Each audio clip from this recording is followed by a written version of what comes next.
Welcome back as we continue working through Chapter 13 of Pre-Calculus Made Difficult. The topic for today's sermon is inverse trig functions. Now, we have already used inverse trig functions, such as inverse cosine, inverse sine, and inverse tangent in previous chapters. We used them when solving determined triangles. And when we first met them in the specific context of right triangles, I told you that you could simply think of, say, inverse cosine x as the angle whose cosine is x, and similarly for inverse sine and inverse tangent. But when I told you you could think of the inverse trig functions that way, I gave you a warning. I said that you were free to think of the trig functions this way in the context of solving right triangles. If that's all we wanted out of trigonometry, this kind of definition would be perfectly sufficient. But once we widened the scope of what trigonometry can do from the simple right triangle context, this sort of thing will no longer do. And when we passed beyond solving right triangles with SOHCAHTOA and instead considered solving oblique triangles using the law of cosines and the law of sines, I gave you an additional warning. I said that when you're looking for angles in an oblique triangle, you should use the law of cosines and not the law of sines, because sometimes the law of sines would lead you to the wrong angle. And I mentioned that this would make more sense once we had discussed inverse trig functions in more detail. Well, now it is time to discuss it in more detail, now that we are in the last chapter of the book. And the place we need to begin is not so much with trigonometry or even the notion of an inverse, but we need to go all the way back to chapter 5, at least briefly, to revisit the very notion of a function, because that fundamental idea is the source of any difficulties you might have with inverse trig functions. So let's go back to chapter 5, in which I introduced the notion of a function for the first time, and I defined it on page 76 to be exact, in the following words: a function is a rule that transforms numbers into numbers in an unambiguous way. And that little phrase at the end is key. In the book, I have it in italics. I'm not very good at writing in italics, so I will settle for some orange underlining. And I want to include the explanatory sentence I have after the definition as well, which is this: by unambiguous, I mean that for each possible input into the function, there is only one possible output. And I sum this up in several places in the book with the motto, one in, one out. That is the hallmark of what a function does. And I know, you know this already. But still, reviewing this stuff is going to make our lives easier when we try to make sense of inverse trig functions. And you want it to make sense. I can't tell you how many beginning calculus students I've had who never really did figure out what these things are beyond what our stick figure thought they were, which is a good starting point, but it should not be the ending point. So I think this review is time well spent. Anyway, let's continue our review with a concrete example of a function, though I am deliberately not going to be using the function notation that you've grown used to, because I want you to get back in touch with the thing itself and not just its usual representation. Let's think about the operation of squaring a number. And I'm going to think about this operation as a kind of black box. I can put numbers in one side, those numbers get transformed in the box, and come out the other side. So for example, if I start with 0 and put it in the box, it comes out the other side as 0, because when we square 0, we get 0. If I put in -5, it gets squared, and out comes 25. If I put in 32, out comes 1024, and so on and so forth. Squaring is a completely unambiguous transformation of numbers. If you tell two people to square -5, and they both understand arithmetic, they will definitely produce the same number, 25. Same story with any other number. One in, one out. So squaring is an honest-to-God function. But you knew that already. Why am I wasting your time with such things? Well, let's try something that involves a subtlety. A familiar subtlety, but one that is going to be related to the kinds of things we will see with inverse trig functions. Instead of squaring, let's consider the operation of taking a square root. Now, you have used square roots for so many months and years that you surely know everything there is to know about them, right? Probably. But just to be careful, let's remind ourselves of the definition of a square root. A square root of x is a number whose square is x. So now let's get back to this particular operation. I input a 0. All right, something happens to it, and it's going to produce a square root of 0. Well, what's that? What's a number that when I square it, I get 0? Obviously, the only such number is 0. So far, so good. And now let's input 4. All right, my little machine is going to return a square root of 4. But a square root of 4 is a number whose square is 4. Well, I know what that is. One person might say it's 2. But somebody else might say a number whose square is 4. Oh, I know what that is. That's -2. Because if I square -2, I get 4. Uh-oh, what have we got here? Ambiguity. We do not have one in, one out. Put one thing in, and we have two possible outputs, one positive and one negative. And of course, this is always going to happen for any positive number we stick into our square root machine. If we put in 169, we're going to get two possible outputs, 13 and -13. So this square root operation, as originally defined, does not qualify as a function, at least as it stands. And here some of you may be getting an uncomfortable feeling as you think, yeah, I see what you're saying, but I always write down things like f of x is the square root of x. Doesn't that mean it's a function? I mean, that's functional notation that we're using. Well, yes, this is a function, but it is not defined like this. That funny-looking symbol has a very specific meaning. So let's erase some of this stuff and start over. What we defined here was a square root of x. Indefinite article. If, however, we talk about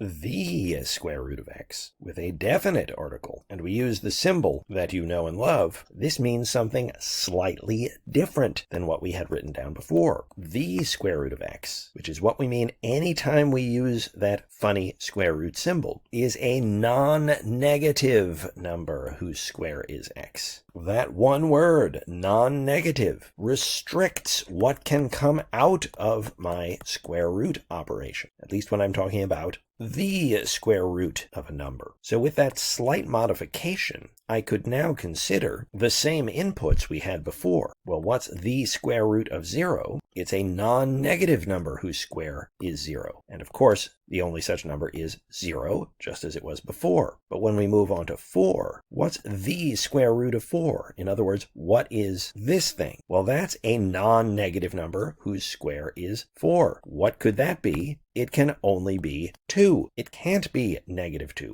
because we have restricted the range of our square root so that it only produces non-negative numbers. That's why when we see this, we just write square root of 4 is equal to 2. We don't have to say plus or minus or anything like that. One in, one out. And you get the idea. 169. What is the square root of 169? That's a non-negative number whose square is 169. Well, there is only one such number, and it is 13. And that is that. Now, the square root, which is what we refer to with that symbol, is an honest-to-God function. One in, one out. Completely unambiguous. So it earns the coveted function checkmark. And with that, we have finished our review of Chapter 5 that we will need to understand inverse trig functions, which work according to very similar principles. To see what I mean, let's bring our stick figure man back, and let's talk about inverse cosine. He has it in his noggin that inverse cosine of x is the angle whose cosine is x. And that is perfectly fine, so long as we remain in this context of solving right triangles. But this definition does not make sense in general. And first, let's talk about why. So let's consider this notion of a number whose cosine is x, which is what we want here. I've gone ahead and replaced angle with number, so we can be more general. And I am going to suppose we are doing everything in terms of radians, of course. Anyway, for various values of x, we might put into this transformation rule. Let's see what comes out. Let's start with 0. If I put 0 into my rule, I am looking for, as my output, a number whose cosine is 0. What would that be? Well, let's let my little stick thinker puzzle this one out too. He thinks. A number whose cosine is 0. And he thinks of the unit circle. For cosine to be 0, cosine is the x-coordinate.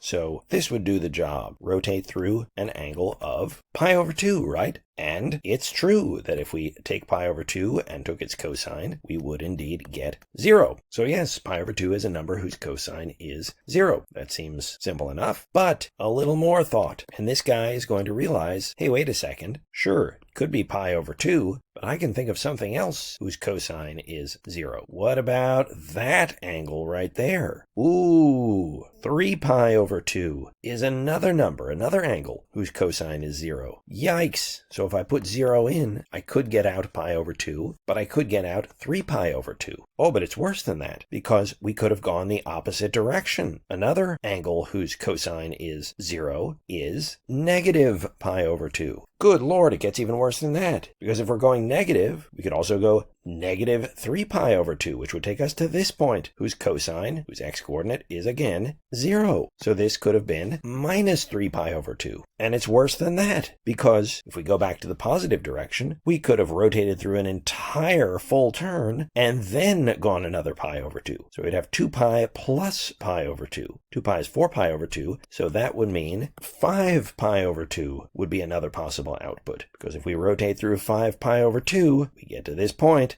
and its x-coordinate, which is the cosine we seek, is 0. And I think you see where this is going. For this one input, we would end up with infinitely many outputs. And it is true that these are all numbers whose cosine is 0, just like 2 and minus 2 are both numbers whose square is 4. That fact doesn't change. But this grotesque failure of 1 in, 1 out, here we have 1 in, infinitely many out, because these go on forever, tells us that this rule is not a function, which means that if we are trying to define an inverse trig function, this crude beginning will not do. And this kind of scenario is going to happen anytime we put something into our number whose cosine is x box. For example, just to take one more, put in a half. Well, what can come out? Well, cosine of what is a half? Let's see. Well, everybody knows sine of 30 degrees is a half, so that means cosine of 60 degrees is a half, and 60 degrees is pi over 3, so pi over 3 is something that could come out. And on our unit circle, that lives over here. But you see surely where this is going. Pi over 3 is not the only input for cosine that gives us an output of 1/2. For example, if we looked at this point down here, it has the same x-coordinate as the first point we were looking at. So the corresponding angle has the same cosine of 1/2. Well, if that's pi over 3, that means minus pi over 3 is another number whose cosine is 1/2. So let me just say plus or minus pi over 3. We've already got ambiguity. And then we could do the usual nightmare of doing a full rotation and then doing our pi over 3. Well, a full rotation is 2 pi. That's 6 pi over 3. So add on that pi over 3 and we would have 7 pi over 3. And we could do the rotation in the opposite direction as well. Go through minus 2 pi and then pi over 3. So that would give us not just plus, but minus 7 pi over 3. So here are 4 possible outputs for this one input. And surely you can see that there are infinitely many others, because we could do 2 full rotations and then pi over 3, or 19 full rotations and then pi over 3. And for each one of those things, we would get new outputs, and then we could do them all negatively as well. Okay, you see the problem with this crude initial definition. First thing I want to do is return to this little caveat that we discussed back in chapter 9. Why is this crude initial definition okay in the context of right triangles? Well, it's okay there because if we're dealing with right triangles and we were trying to solve for one of the acute angles in it, then we were not free to roam all over the unit circle. We're dealing with an acute angle. First of all, it's got to be positive, so there's no nonsense about rotating clockwise. Moreover, it has to be between 0 and pi over 2, which means we are confined to this one little chunk of the unit circle with no danger of going around and adding 2 pi onto what we had before. And if we're just confined to things in that one little quadrant, so we say something like, what's the angle in there whose cosine is 0.82? Well, look, That would be a point in that little region whose x-coordinate is 0.82. 0.82, let's just say it lives right here. There it is. That's the only one it could possibly be. That's it. You might say, yeah, what about this one down here? It's got the same cosine. It doesn't matter. We're talking about a right triangle. We can't have negative angles, nor can we have angles greater than pi over 2. So we can't sneak around to it that way. That one point would be the only one we could be talking about. So the angle we would be talking about would be the corresponding angle. And that would be that. And in that simple world of solving right triangles, this is perfectly good. It's like if you imagine a world in which we had no negative numbers, then we could just define the square root of x to be the number whose square is x. And when you're a little kid and you've never met negative numbers, that would be fine. Well, when we were little kids, relatively speaking, and we were just doing trigonometry in the context of solving right triangles, that was fine. But we are trigonometric adults now, so we need to refine our definition, and we're going to do it in the same kind of way we did it with the square root function. We're going to restrict the range of what can come out of this thing. With the square root, we said we want the non-negative thing whose square is whatever the input was. Here, it's not quite as obvious what we're going to do, but with a little thought, we can figure it out and come up with just the right restriction that is going to eliminate all of this gory ambiguity, and we will end up with a nice, genuine inverse cosine function. So let's remove that warning label and put a new one on that just says work in progress. So what we want is something more like the angle or the number in some restricted range whose cosine is x. Let's try to make a little room in our thinker's thoughts for that. So something like this. Inverse cosine x is going to be the number in the range from something to something whose cosine is x. So this in the range of such and such is like what we did with our square root. In that case, it had to be a non-negative number. So in the range from 0 to infinity. But here, well, we'll figure out what the range should be. Let's return to the unit circle, as we so often do. Your first instinct might be, well, why don't we just restrict the range to 0 to pi over 2, just like if we were working with a right triangle. If we want the number in that particular range whose cosine is 0.7, well, there's only one point on the unit circle that'll do the job. So that angle corresponding to it would do it. Isn't that all we need? Well, not quite. Forget about the inverse cosine of 0.7. Suppose we were asking about the inverse cosine of negative 0.32. So we want an angle whose cosine is minus 0.32. So you might say, well, that would be easy. It would just be that angle right there, right? Well, sure, that looks fine. That angle definitely has a cosine of minus 0.32, but it's not in the 0 to pi over 2 range. So we do need a bigger restricted range than that, but we do not need much bigger. If we restrict our range for inverse cosine to the interval from 0 to pi, all our desires will be met. And if we define the inverse cosine of x to be the number in the range 0 to pi, whose cosine is x, then this will work. We need not label this a work in progress anymore. In fact, let's get rid of this simplistic notion of inverse cosine as simply a number whose cosine is x, and replace it with the inverse cosine of x as we have defined it up here, as the number in the range 0 to pi, whose cosine is x, and see if it gives us that lack of ambiguity that we need to be a genuine function. We saw what happened with 0.5 when we had our naive definition, but now with this restricted range, what happens? We put in 0, so we get inverse cosine of 0, which is the number in the range 0 to pi, that purple band, whose cosine is 0. Well, what's a number in that range whose cosine is 0? There's only one, and that is going to be at pi over 2. And if someone comes along and says, wait, but if we took minus pi over 2, cosine of minus pi over 2 is 0, so can't we say that inverse cosine of 0 is minus pi over 2? We would direct that person's attention back to the definition of inverse cosine and say, no, inverse cosine has to be in the range of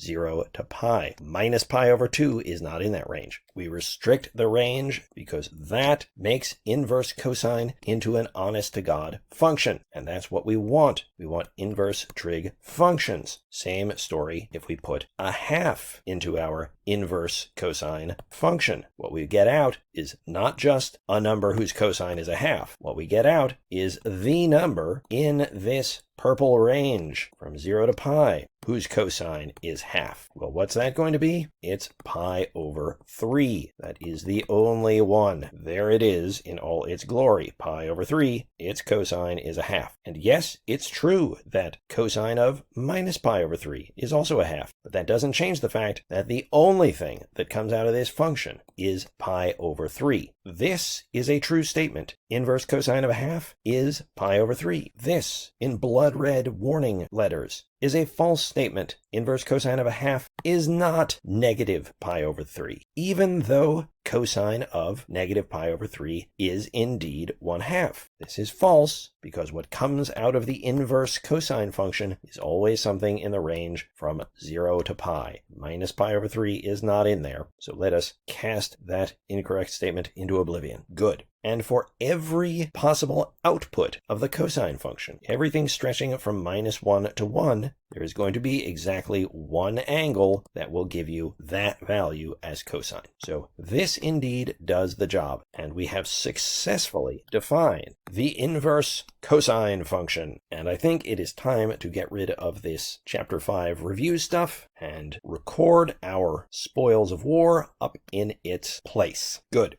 A couple of last quick thoughts about inverse cosine. I think I have mentioned already in an earlier video that there is an alternate notation for it, which is arccosine of x. This means the exact same thing as inverse cosine of x. They're just different notations for the exact same concept. And instead of saying inverse cosine, sometimes people will say arccosine. And people includes me. You will hear me say arccosine when I write this, or I will say inverse cosine and write it like this. It doesn't matter. It's the same thing. You might ask, well, why are there two notations? Isn't that a bit of overkill? Yes, it is. I actually think this is a better notation, arccosine, because there is no danger of thinking about that -1 as representing 1 over something, because a very common mistake is for students to look at this and think that means 1 over cosine x, but that's not the inverse of cosine, that's secant. So this is better notation because it cuts out the possibility of making that understandable but very serious error. However, this notation is much more compact and fits on a calculator key. So that's what you see on pretty much every calculator today. And it's very hard when introducing something to say, well, this is how we write it, but this is how it appears on your calculator. So most of us just introduce it this way, and then when the time comes, let people in on the secret that there are actually two different notations for it. And the idea behind the weird name arccosine comes from the unit circle, that if I want the angle whose cosine is minus 0.6, well, I know I'm restricted to that particular range, and what I'm thinking about is this particular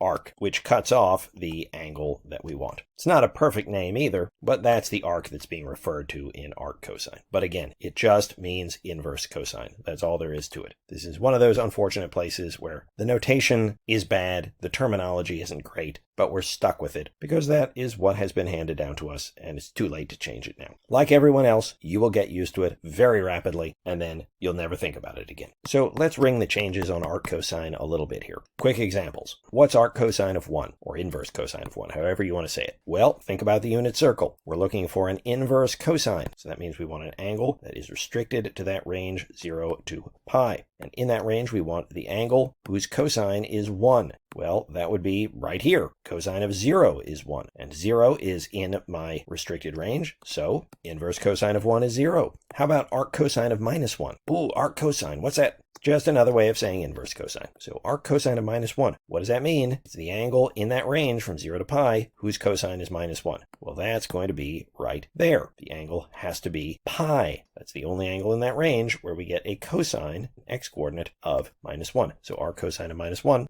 is pi. What's inverse cosine of √3/2? Well, that's the angle in this range whose cosine is √3/2. What's that? Well, √3/2, what do I know about that? Oh, sine of 60 degrees is √3/2. So that means cosine of 30 degrees is √3/2. Well, 30 degrees is the same thing as pi over 6. That's in the range, so all's well. We're done. What about inverse cosine of -1/√2? What's that going to be? -1/√2. So I'm thinking of an angle in this range whose cosine is -1/√2. So it's got to be an obtuse angle. because the cosine of all the acute angles is positive. Well, cosine of what is 1 over root 2? Let's not think about the negative for now. Oh yeah, obviously, everybody knows that cosine of 45 degrees is positive 1 over root 2, so I just need to come over here, right? Well, yes, just thinking it through. These 2 points obviously have equal but opposite x-coordinates. So if the cosine of this angle, positive 1 over root 2, then the cosine of that angle must be same magnitude but different sign, minus 1 over root 2. So what's this going to be? Well, if that was pi over 4, then this is pi over 4, so it means I'm falling short of a half turn by pi over 4. So the angle I actually want is going to be 3 pi over 4, 3/4 of a half turn. And sometimes things like that are a little obnoxious to think your way through, but with some concentration, you can do it just fine. Provided, of course, you know your basic values of cosine and sine at the usual special angles. If you don't know those, then something like this is going to cause you no end of trouble. But by this point in the course, you know those. Oh, one other point I need to make about inverse trig functions in general, and inverse cosine is as good a place as any to make it. We usually think of a function and its inverse as undoing the action of each other. And for the most part, that's fine. But when we have restricted ranges, like we do here, or for the square root function, we have to be a little bit careful when using that property in practice. To get back to more comfortable ground, let's think about squaring and square roots. If I start with some number, like 3, and I take its square root, and then I do the inverse operation of squaring it, well, everybody knows what I get back. 3, exactly what I started with. Or if I take a number like 9, and I square it, and then I take the square root, what do I get back? Well, of course, I get 9 back. But we can't get too complacent, because what if I started with a number like -5, and I square it, and then I take the square root? Can I just say, well, squaring and square root are inverses of one another, so I should get back -5? I cannot, because of the restricted range of the square root function.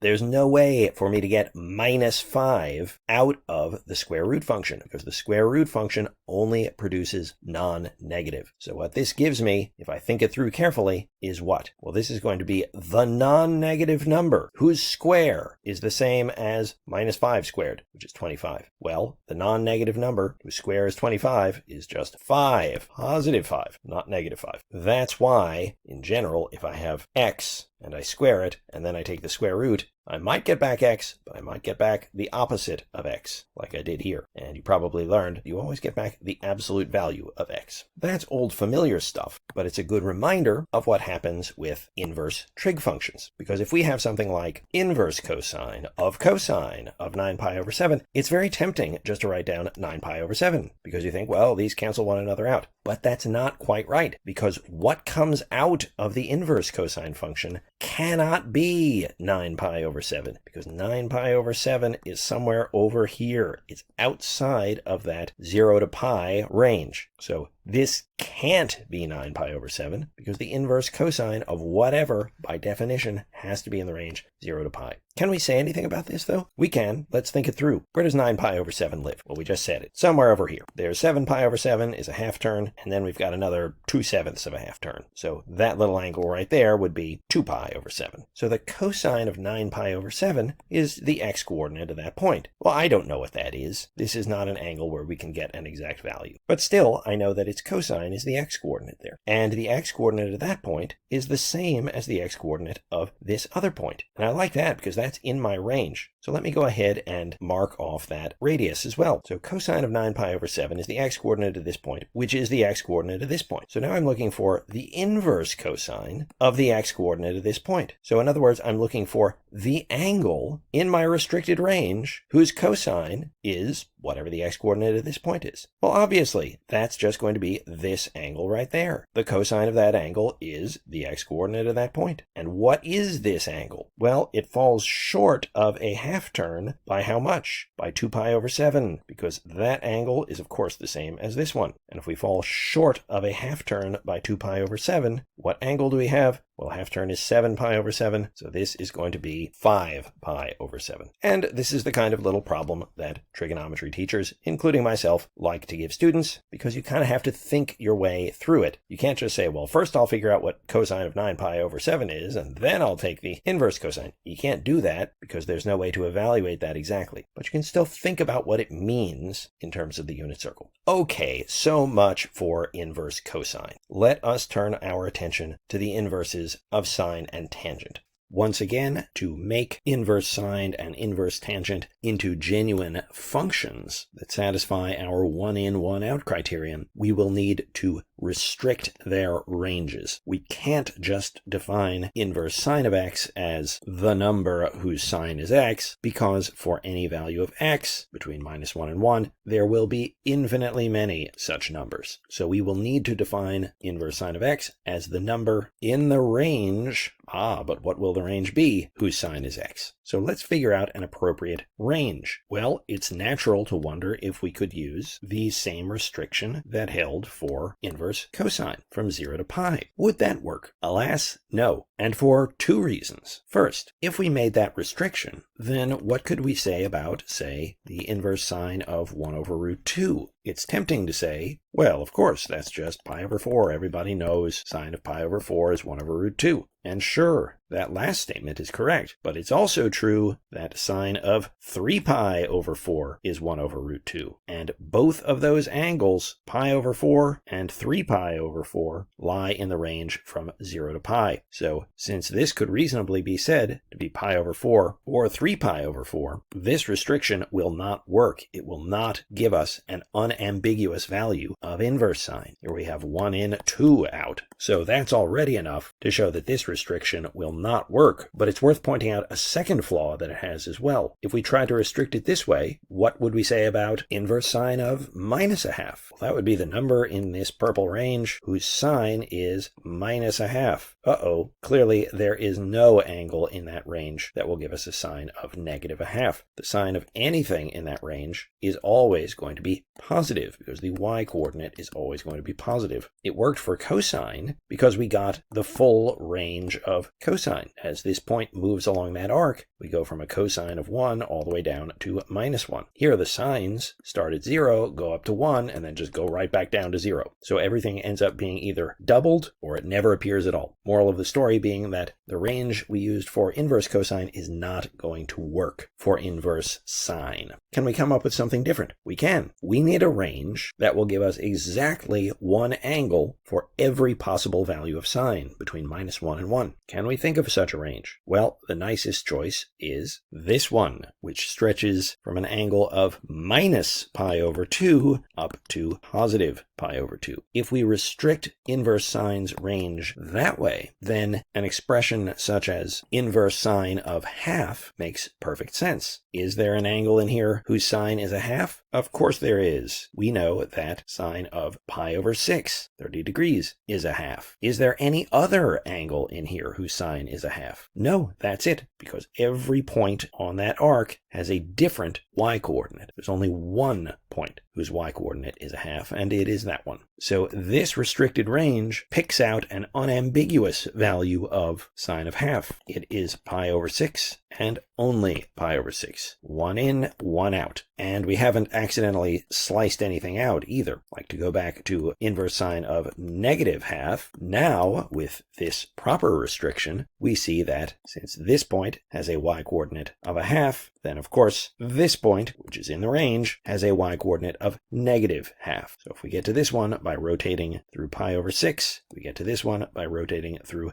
-pi over 6. Again, 1 in, 1 out. And this clearly works for the inverse sine of anything you like between -1 and 1. So inverse sine of 0.812399021. Well, 0.8 is somewhere up here, let's say. And if I go over here, I reach a point in my range whose y-coordinate is this crazy thing. That means this angle, whatever it may be, is the sine of this ridiculous number. I don't particularly care about its value. My only point here is that it exists, and this restriction picks it out unambiguously. It is that angle and only that angle. There is no other angle in that range whose sine is 0.812399021. Good, so we've got it. I can replace these question marks with the interval -pi over 2 to pi over 2. Arcsine x is the number in the range -pi over 2 to pi over 2 whose sine is x. That is a complete definition of this function, and yes, now it is a genuine function. And I think you will be happy to know that when we define sine inverse tangent as the number in the range, what have you, whose tangent is x, that this is not going to be a third interval. For this one, we can use the same range that we use for inverse sine. So I will go ahead and write that in. And it's easy to see why this will work for inverse tangent. Remember either of our geometric interpretations of the tangent function. Probably the easiest one to see here is that the tangent of theta is the slope of that radius. And unlike sine and cosine, whose ranges are restricted between -1 and 1, the range of the tangent function is -infinity to infinity. And this restriction on the inverse tangent will allow us to come up with one and only one angle corresponding to each one of those possible values of tangent. Like if we wanted inverse tangent of 1, well, we'd be looking for the number in this range whose tangent is 1. In other words, we want that radius with a slope of 1. And of course, that is at a 45-degree angle. So in terms of radians, pi/4. And that is the only angle in that range where the tangent is 1. Because if we rotate that radius down this direction, the slope drops, first through positive numbers, then to 0, and then through negative slopes. And if we rotate it this way, the slope, of course, increases. So this and only this is where we get an angle in that range whose tangent is 1. No ambiguity at all. One in, one out. And if we wanted the inverse tangent of -22 million, well, that would be the angle in this range where the corresponding radius has a slope of -22 million. Obviously, I'm not going to be able to draw that accurately, but a slope of -22 million means that for each step we take in the x direction, we drop 22 million units. So that would be a line nearly indistinguishable from a vertical line. So you can imagine something like this. What angle corresponds to that in that range? Well, something very, very close to -pi/2. Whatever it is, there is one and only one angle that will do the job in that range. So that angle is the value of inverse tangent of -22 million. It's unambiguous. One in, one out. It's funny, when I think of these two functions, inverse sine and inverse tangent, I don't primarily think of these ranges in my head. I don't think of them numerically that way. I think of this picture. Just like when I think of inverse cosine, I tend to think of that picture right there. And then, of course, it takes half a second to translate that to 0 to pi, and half a second to translate that image to -pi/2 to pi/2. So I will go ahead and put this picture up here as a reminder. But that's it. Now you know the full definitions of inverse cosine, inverse sine, and inverse tangent. It is possible, of course, to define such things as inverse secant and inverse cosecant and inverse cotangent. But honestly, nobody does. There's just no real use for them. I mean, if you look it up online or in an especially fussy textbook, you will find how you have to restrict the ranges. But those are such obscure functions that there's not even universal agreement on how to restrict the range. And it doesn't matter because, as I said, no one ever uses them. When we meet new functions, we usually like to consider their graphs as well. And now that these are defined to be genuine functions, we could graph all three of them. Now, as it happens, the graphs of inverse cosine and inverse sine are pitiful little stubby things that are hardly even worth mentioning. You can work those out on your own if you want, or maybe if I'm feeling energetic, I'll put pictures of them in here when I edit this video. But the graph of the inverse tangent function is worth mentioning. It does show up from time to time, so let's see if we can figure out what it would look like. Well, let's start at the beginning. When x is 0, what's y? Well, that would be arctangent of 0, the number in this particular range, -pi/2 to pi/2, whose tangent is 0. What's that going to be? Well, we're staring at it. It would be 0. Tangent of 0 is 0 because the slope of that radius is 0. So that means the graph of arctangent goes through the origin. When x is 0, y is 0. And then what happens to it? Well, as x gets bigger and bigger and bigger, the corresponding y values will be what? Well, those would be the angle in that range whose tangent is x, or the angle whose corresponding slope on that radius is x. So of course we know if x is 1, arctangent of 1, we've already said is going to be pi/4, so maybe I'll just put that 1 point point there. But suppose I was interested in the arctangent of 2. I'm not going to be able to get an exact value for it, but think about this picture. Maybe I should draw it a little bigger. Arctangent of 2 is going to be the angle where we get a slope, not of 1 like that one, but a slope of 2. So maybe something like that. Well, I don't know what that angle is exactly, but it's clearly bigger than pi over 4 and not as big as pi over 2. So this graph seems to be coming up. Maybe I should put pi over 2 on this axis so we can see that what goes here is going to be higher than this point, but not as high as that. So who knows, maybe something like that. And what if we kept going? What's the inverse tangent of 3? Well, that would be the angle in this range where I get a slope of 3. So for every 1 unit I go over, 1, 2, 3, maybe something like that angle, which again is bigger than the arctangent of 2 was, but still not as big as pi over 2. So it might be a little bit higher here. And I think you see where this is going.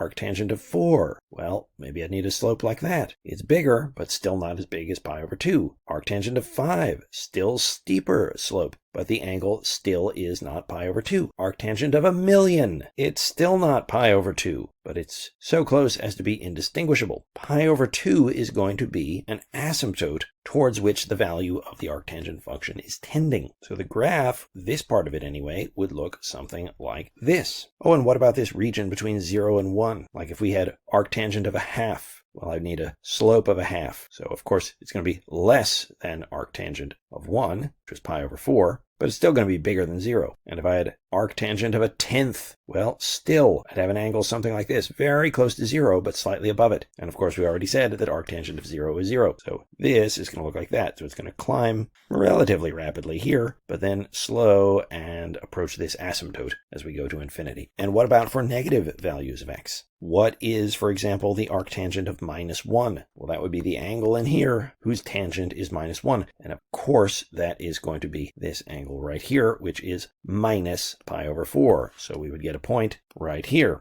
And I think you can see what's going to happen. What's arctangent of -2? Well, I would need a slope of -2. It's going to be another negative angle whose magnitude is more than pi over 4. What's arctangent of -5? That's going to correspond to an angle more like this, approaching minus pi over 2, but not getting there. What's arctangent of -1,000,000? Well, again, very close to minus pi over 2, but not there. We're going to have another horizontal asymptote, this one at minus pi over 2. And we're going to see the same kind of asymptotic behavior on the negative end. So it's a nice symmetric graph and can be a useful one for mathematical modeling. It accepts all values of x as inputs. The outputs have this restricted range, and we have this asymptotic behavior. Of course, just as we shifted and stretched the sine wave in an earlier chapter, we could shift and stretch this guy as well to put these asymptotes wherever we wanted them and have this midline wherever we wanted it. Or we could even look at y equals negative inverse tangent of x, which would flip the graph over the horizontal axis, and we'd end up with something like this. And that latter half of the graph might remind you a little bit of exponential decay. So it's good to have other functions in your toolkit that correspond to things like that, where we have a floor or a ceiling that something is approaching as time goes by. You could almost imagine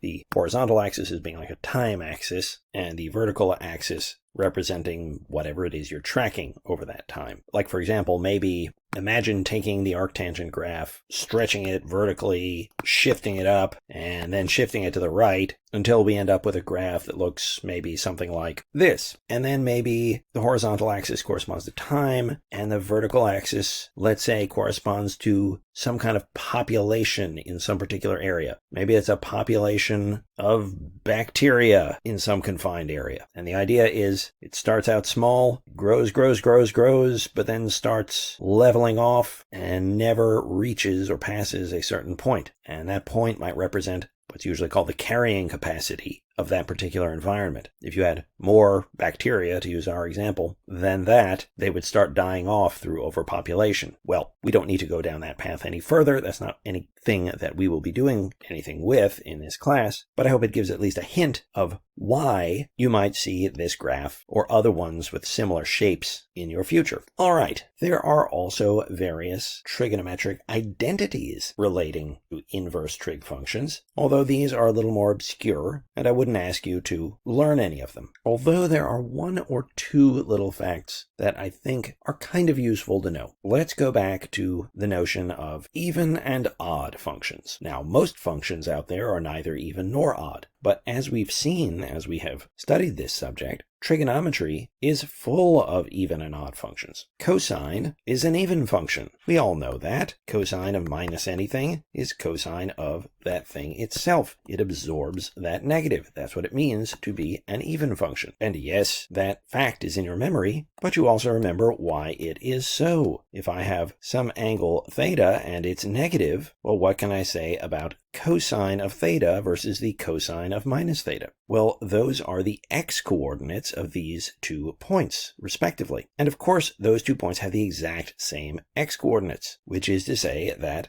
cosine of minus theta is the same thing as cosine theta. So yes, cosine is even for that reason. Comes down to the unit circle, as just about everything does. And for similar reasons, thinking about the unit circle, we learned that sine is an odd function, meaning that sine of minus theta is the same thing as minus sine of theta. The minus gets pulled through the sine. And for the exact same justification, sine of minus theta is the y-coordinate of this point, which is obviously equal but opposite to the y-coordinate of this point, which is sine of theta. Hence that negative, because of that equal but opposite. And of course, we also know that tangent is another odd function. As we discussed a moment ago, we can interpret the tangent of theta as the slope of this line, and the tangent of minus theta as the slope of that line. Obviously, they have slopes of the same magnitude, but one is positive, one is negative. So tangent of minus theta is minus tangent of theta. In other words, as we said a moment ago, tangent is an odd function. And in the homework problems in the book, you considered the reciprocal trig functions and figured out whether they were even, odd, or neither. And those were all very simple. For example, let's just review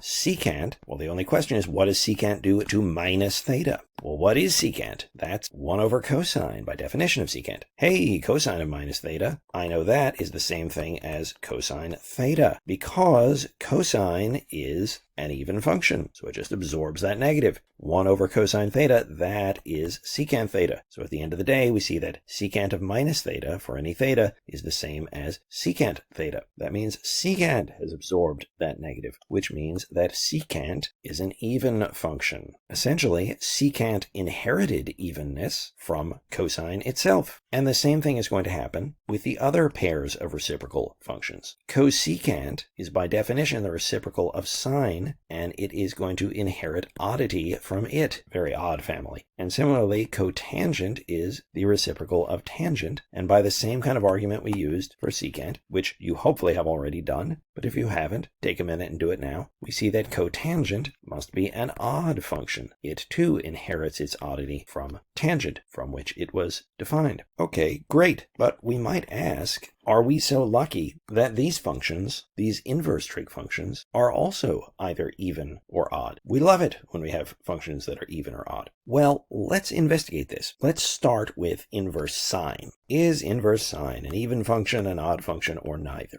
Well, to answer that question, we have to think about the relationship between inverse sine of minus x. Let me not use x so we don't get messed up with x coordinates in a moment. Let's say inverse sine of minus t and the inverse sine of just plain old t. If these are always equal, then it will be even. If these are always equal but opposite, they will be odd. And if neither of those things happen, then of course inverse sine will be neither even nor odd. So let's think about the relationship between those two things. Well, what do these expressions mean? It always comes down to meaning. This is the angle in a particular range, this one, whose sine is t. This thing represents the angle in that same range, whose sine is minus t. So let's draw a picture, and let's just say that t is some particular value, and that means minus t would be on the other side. And if we were interested in inverse sine of minus t, we're talking about inverse sine, so we are restricted to this particular range, and we want the angle in that range whose sine is t. Well, clearly, that would have to be this angle that I've just marked. That's the only one in my purple range with a sine of t. So that particular angle is inverse sine of t. Okay, but what about inverse sine of minus t? That's the only angle in that range whose sine is minus t. Well, again, that's obvious. It's this angle right here, the same magnitude as inverse sine of t, but opposite sign because we're going the opposite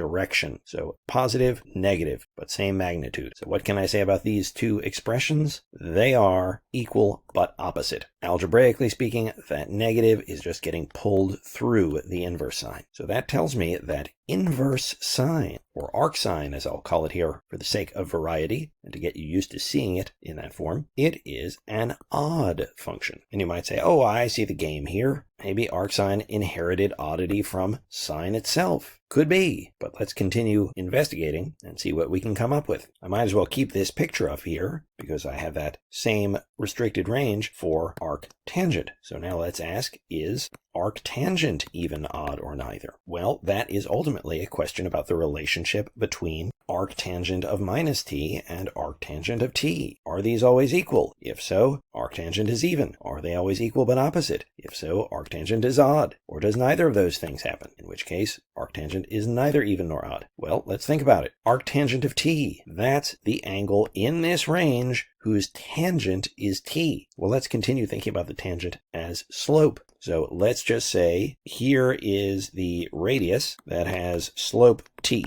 In that case, this angle would be our arctangent of t. That is the only angle in this range whose tangent is t. Okay, but what about arctangent of minus t? What angle in this range has a corresponding radius with a slope of minus t? Well, slope of minus t would look just like this, but going down instead of up. So something more like that. And once again, we see this angle, which represents arctangent of t, is equal but opposite to this angle, which represents arctangent of minus t. So these two quantities are equal but opposite. The negative gets pulled through the arctangent. And that means that arctangent is an odd function. Oh, and by the way, we kind of knew that already because we graphed the arctangent function. And we know that odd functions have graphs that are symmetric about the origin. And that is exactly what we have here. And graphs that are symmetric about the origin correspond to odd functions. So yes, we could actually tell from the graph that arctangent was odd as well. So two ways of seeing the same thing. Well, let's finish this off with arccosine. What do you think it's going to be? Even, you all cry out. Ah, that would be a very reasonable guess. After all, sine is odd and so is arcsine. Tangent is odd and so is arctangent. Cosine is even, and so we might think arccosine should be even too. As I said, it's a very reasonable guess. It happens also to be incorrect. So let's take care in discussing why. So our question now, is arccosine even, odd, or neither? In what way is arccosine substantively different from arcsine and arctangent? Its range is different. It is not going from minus pi over 2 to pi over 2. It's going from 0 to pi. So let me adjust that in my figure as I contemplate this. We want to know whether arccosine is even, odd, or neither. So we are interested in the relationship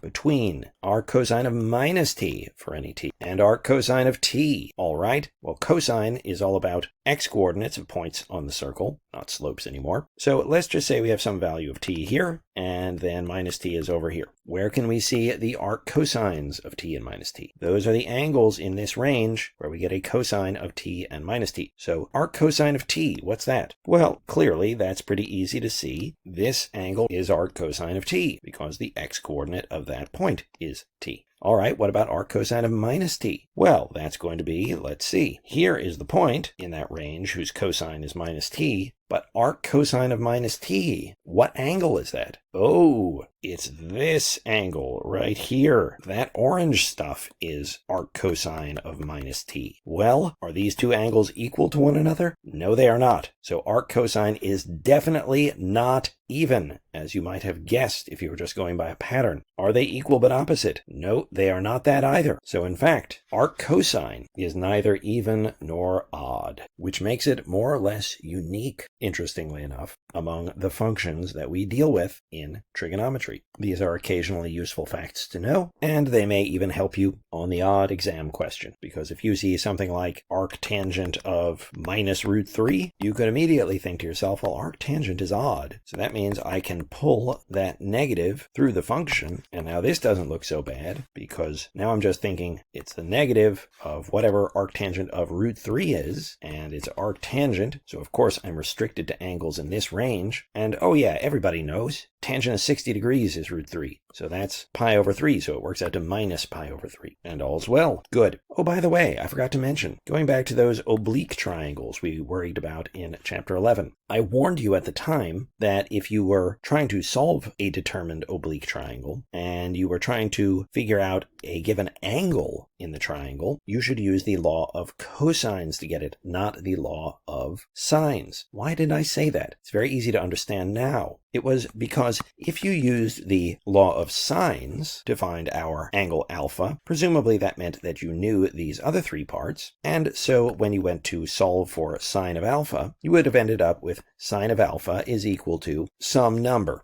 And then the temptation would be very strong to say, well, then I guess alpha must be the inverse sine of that number, right? Because if the sine of alpha is some number, that means alpha is the angle whose sine is that number, right? No, not necessarily. Because remember what inverse sine actually is. Inverse sine is the number in this particular range, from minus pi over 2 to pi over 2, whose sine is that number. If your angle happens not to be in that range, and in fact, the one I've drawn looks like it is not. If your angle is an obtuse one, then inverse sine of anything is never going to deliver the correct angle, because inverse sine can only give you angles between minus pi over 2 and pi over 2. It cannot give you an obtuse angle. Those lie outside of the range of inverse sine. So if, in fact, alpha is this angle right here on the unit circle, inverse sine would not give you that angle. It would give you the point in inverse sine's range that has the same sine. So you would end up with the wrong angle. That sort of thing can never happen if you use the law of cosines to find that angle. Because again, those would be circumstances in which you knew the other parts of this equation, and so you would end up solving it for cosine alpha, which would turn out to be some number, and then it's perfectly legitimate to say that alpha is therefore going to be inverse cosine of that same number, and there's nothing to fear, because even if alpha is an obtuse angle, that's fine. It lies in the range of inverse cosine, so it can come out of that function. The range of inverse cosine exactly matches the set of all possible angles that can occur in a triangle. Everything from 0 degrees to 180 degrees, 0 to pi. Inverse cosine is tailor-made for triangles, not so much inverse sine and tangent. Good. So that clears up that old mystery. I think I will end this one with a little picture proof involving arctangent. There's a funny relationship between these three constants, the arctangent of 1, arctangent of 2, and arctangent of 3. Of course, everybody knows inverse tangent of 1 is pi over 4, and you're not going to come up with exact expressions for inverse tangent of 2 and 3. But of course, you could visualize these things on the unit circle. We know where inverse tangent of 1 lies, pi over 4. Inverse tangent of 2, well, we would need the radius with a slope of 2, so who knows, maybe something like that. And arctangent of 3, well, we would need the radius with a slope of 3, so maybe something like that. There is no particular reason to suppose that these three angles should have any nice relationship to one another. And yet, they do. These are supposed to be 6 squares of the same size. Imagine 6 squares on a sheet of graph paper. And here are 1, 2, and 3 triangles that I have drawn on the graph paper. Stare at this thing long enough and think about it, and I claim that you will see that it is telling us something interesting about these three constants. In particular, it is telling us that the sum of those three constants, arctangent 1 plus arctangent 2 plus arctangent 3, is exactly pi. Stare at it, think about it, and eventually the truth of this statement should occur to you in a flash of insight. Is this an important fact? No. Is it pretty? Yes, it is, particularly when paired with this explanatory picture. Okay, one more video to go. I will see you next time for the last one on solving trigonometric equations. Bye.